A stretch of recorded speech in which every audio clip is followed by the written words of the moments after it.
ఇన్ని ఆధారాలు ఉన్నప్పటికీ కూడా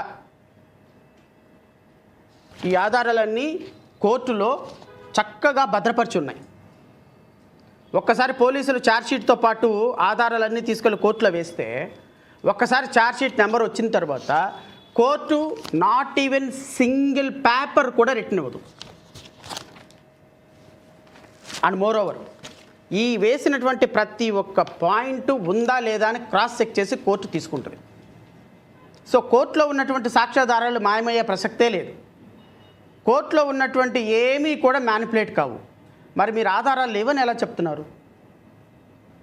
ఆధారాలు లేవు అని నిందితుల్ని వదిలిపెట్టే ప్రయత్నాలు ఎందుకు సాగిస్తున్నారు? ఏమి ఆశించారు మీరు? సుగాలి ప్రీతి కేసు నిందితులు కాపులు కాబట్టి వాళ్ళ దగ్గర నుంచి వాళ్ళకి ఏదైనా అన్యాయం జరిగితే కాపు ఓటింగ్ పోతుందని భయపడుతున్నారా? మరి ఇప్పుడు దాకా కులం ఏంటి మతం ఏంటి క్రిమినల్స్కి అన్నారుగా. కులం ఏంటి మతం ఏంటి క్రిమినల్స్కి, వాళ్ళకి అసలు బతికే అర్హత లేదన్నారుగా. ఈ రోజు నుంచి మా పార్టీ వాళ్ళు గలమెత్తుతారు, జనజీవన సంస్థలో కలిసిపోతారు, మా వాళ్ళు గజ్జలు కట్టి బండి వెనక బండి కట్టి అని పాట పాడతారు. ఈ రోజు నుంచి ఏ బండిలో ఉన్న కొడక అని ఎమ్మెల్యేలు ఎంపీలందరూ కూడా రోడ్ల మీదకి వచ్చి పాటలు పాడతారు అన్నారుగా. ఇదేనేంటి? 2017లో 2018లో కోర్టులో వేసినటువంటి ఛార్జ్షీట్లో వేసినటువంటి ఆధారాలని వైఎస్ఆర్సీపీ గవర్నమెంట్ 2019లోకి వచ్చిన తర్వాత కోర్టులోకి వెళ్ళిపోయి ఆధారాలని తీసేసుకొని ఆధారాలన్నీ చింపేసేసి కట్టకట్టేసి పైన పడేశారా? అది మేము నమ్మాలా? అది ప్రజలు నమ్మాలా? సుగాలి ప్రీతి వాళ్ళ చనిపోయినటువంటి వాళ్ళ అమ్మకి న్యాయం చేయకపోవడానికి కారణం అదే? అయ్యోయ్యో నిజంగానే ఎంత పెద్ద అన్యాయం జరిగిపోయింది సార్. మీలాంటి వాళ్ళు ముఖ్యమంత్రి అయితే ఎంత సస్యశ్యామలంగా ఉంటుంది సార్. 2019లో వచ్చినటువంటి గవర్నమెంటు 2017లో వచ్చినటువంటి గవర్నమెంట్ మీ గవర్నమెంట్లో సేకరించినటువంటి ఆధారాలని కోర్టులో సమర్పించిన ఆధారాలని వెళ్ళి గొడదూకి వెళ్ళిపోయి స్టోర్ రూమ్లోకి వెళ్ళిపోయి తాళాలు బాలగొట్టి ఆధారాలన్నీ మళ్ళీ డిస్ట్రాయ్ చేసేసి వచ్చేసింది. పాపం మీకే ఆ విషయం తెలియక 2018లో గుండెలు బాదుకొని 2018లో అయ్యో రామచంద్ర, అయ్యో నాయన సుగాలి ప్రీతి దళిత మహిళ, ట్రైబల్ మహిళ, అయ్యో అని గొడవ చేసి పెద్దగా రంకెలేసి మైకులు లేకుండా పెద్ద మాటలు మాట్లాడితే 3 కిలోమీటర్ల దూరం వినపడింది మీ గొంతు అప్పట్లో. ఇప్పుడు వచ్చి రోడ్డు మీద కూర్చొని నలుగురిని పక్కన పెట్టుకొని ఎమ్మెల్యేలు ఎంపీలని మీరు మాట్లాడేయాలనగా నాలుగు చప్పట్లు కొట్టడం, మీరు మాట్లాడొద్దు అనగానే చప్పట్లు కొట్టడం, మీరు అరవద్దు అనగానే చప్పట్లు కొట్టడం, మీరు ఈడియట్స్ అంటే చప్పట్లు కొట్టడం, మీరు ఎందుకు పనికిరారు అంటే చప్పట్లు కొట్టడం. ఎందుకు చప్పట్లు కొడుతున్నారో వాళ్ళకి తెలియదు. మన నోట్లో నుంచి ఏది వచ్చినా కూడా చప్పట్లు. ఆ సినిమాలో బ్రహ్మానందం గారికి చిటికల సన్మానం లాగా మీకు కూడా ఆ చిటికల సన్మానం చేస్తున్నారు వాళ్ళు అక్కడ కూర్చొని. ఆ హాల్లో కూర్చొని నాకు అదే అనిపించింది నిన్న. మీరు ఏది మాట్లాడినా చప్పట్లే. ఎందుకు చప్పట్లు కొడుతున్నావు? ఏ కాన్సెప్ట్తో చప్పట్లు కొడుతున్నావు? ఎవరికి తెలియదు.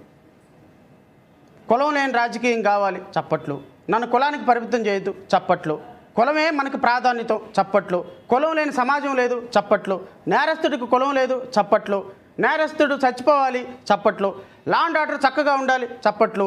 నేను తీసుకుంటా లా అండ్ ఆర్డర్, చప్పట్లు. ఎందుకు కొడుతున్నామో తెలియదు, దేనికి కొడుతున్నామో తెలియదు, ఏం మాట్లాడుతున్నామో తెలియదు. దాన్ని మాత్రం మళ్ళీ వైడర్ పబ్లిసిటీ మీడియాలో.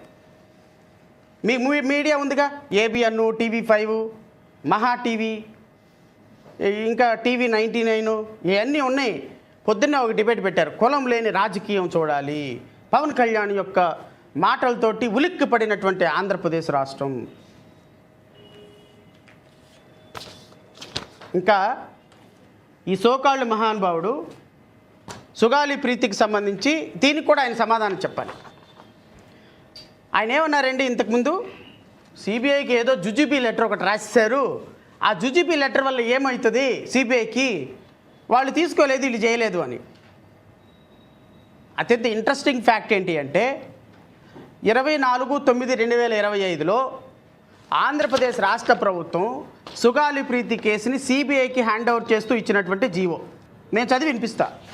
GO MS number 141 dated 24/9/2025. Delhi special police establishment act, exercise of powers under section 5, investigation of the alleged rape and murder of the Sri Sugali Preeti, crime number 221 of 2017, Kurnool PS. Handing over the case to the CBI. ఈ కేసులో సుగాలి ప్రీతి కేసులో పవన్ కళ్యాణ్ వచ్చిన తర్వాత, ఉప ముఖ్యమంత్రి అయిన తర్వాత, ముఖ్యమంత్రి చంద్రబాబు నాయుడు అధ్యక్షతన రాష్ట్రంలో నడుస్తున్న కూటమి ప్రభుత్వం, తెలుగుదేశం, జనసేన, బీజేపీ ప్రభుత్వం, కూటమి ప్రభుత్వం, కేంద్రంలోనూ రాష్ట్రంలోని మూడు గుర్రాల జోడు గుర్రాల సర్కార్ అంటారు మీ విలేకరుల భాషలో. ఈ మూడు ప్రభుత్వాలు ఉన్న ఈ ప్రభుత్వంలో ఇచ్చినటువంటి సిబిఐకి హ్యాండ్ ఓవర్ చేస్తూ ఇచ్చినటువంటి కేసు, గత సంవత్సరంలో ఇచ్చినటువంటి ఈ జీవోలో ఈ రోజు వరకు సిబిఐ ఎందుకు హ్యాండ్ ఓవర్ చేసుకోలేదు? మరి గత ప్రభుత్వం ఇచ్చింది జుజుబీ కదా జీవో, మరి మీ ప్రభుత్వం చాలా గట్టి ప్రభుత్వం కదా, తిరగేసి మరగేసి కొట్టేసే ప్రభుత్వం కదా, లా అండ్ ఆర్డర్ని రెండు భుజాల మీద మోసే ప్రభుత్వం కదా. మరి మీ ప్రభుత్వం ఇచ్చినటువంటి జీవోలో సిబిఐకి ఎందుకు హ్యాండ్ ఓవర్ చేసుకోవాలా? ఎందుకు హ్యాండ్ ఓవర్ చేసుకోలేదు పవన్ కళ్యాణ్ గారు? మీ ప్రభుత్వం జీవో ఎందుకు హ్యాండ్ ఓవర్ చేసుకోలేదు? What is the reason? నిందితులతో మనం లాలుచి పడిపోయినామేంటి? ఏం ప్రాబ్లం లేదు, నేను మీకు అభయం ఇచ్చేస్తాను, లింగమనేనికి రాజ్యసభ ఇచ్చేసాను, మిమ్మల్ని నేను కేసు నుంచి విడుదల చేస్తాను, నేను ప్రకటన చేసిస్తానని చెప్పేసి చెప్పేస్తారేంటి? చెప్పారా ఏంటి? లేకపోతే మీరే ఇంట్లో జడ్జిమెంట్ కూర్చొని రాసేసి తెలిసిపోయిందా? వెళ్ళి ముందు టైం మిషన్లోకి ముందుకెళ్ళిపోయి రేపొద్దున ఏం జరుగుతుందో కనుక్కున్నారా? విచారణ జరగకుండానే. ఈ సోకాల్డ్ పవన్ కళ్యాణ్ గారికి ఉన్నటువంటి ఒక హ్యాబిట్ ఏంటంటే, ఒక మర్డర్ని హ్యాపీగా రిప్రజెంట్ చేయటం.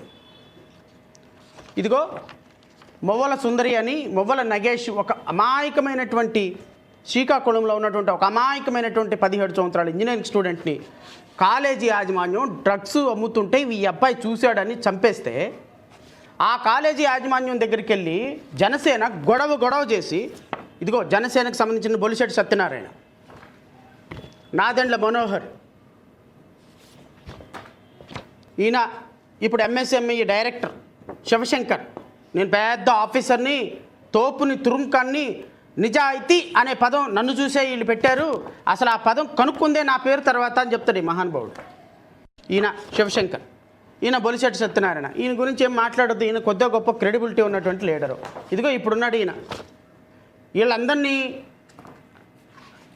మొవ్వల సుందరి కేసును మేము చూస్తున్నామని చెప్పి, ఈ మొవ్వల సుందరికి సంబంధించిన ఈ కాలేజీ యాజమాన్యం డైరెక్టర్ని, ఎండీని, చైర్మన్ని ఎవరైనానండి కోట్ల రూపాయలు తీసుకొని పవన్ కళ్యాణ్ సమక్షంలో పార్టీలో జాయిన్ చేసుకున్నారు.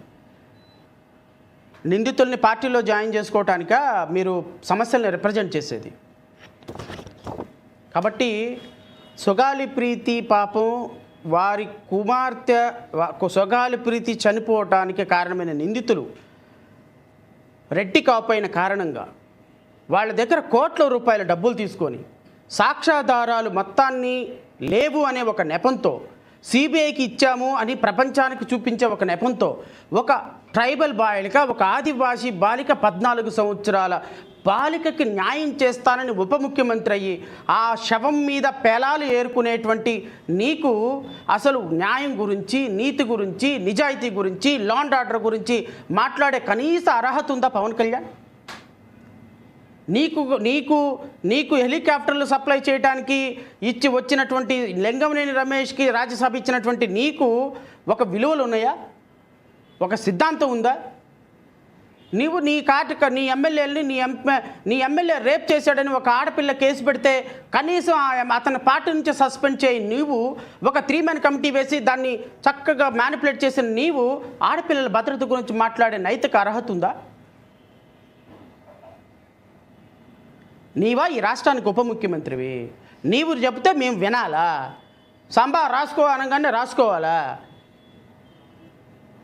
నీ నిజాయితీ గురించి, నీ కులం గురించి, నీ మాటల గురించి, నువ్వు ఇప్పుడు ఉప ముఖ్యమంత్రి కాబట్టి నువ్వేం చెప్పినా నడిచిపోద్ది. ఈ 3 సంవత్సరాలు నడిచిపోతుంది. లా అండ్ ఆర్డర్ గురించి ఎవరెలా? లా అండ్ ఆర్డర్ ఉన్నవాడు 40 కార్లు వేసుకొని టాప్ మీద కూర్చొని కాలు ఇలా పెట్టుకొని టీషర్ట్ వేసుకొని ఇలా వస్తాడా సినిమాల్లో లాగా?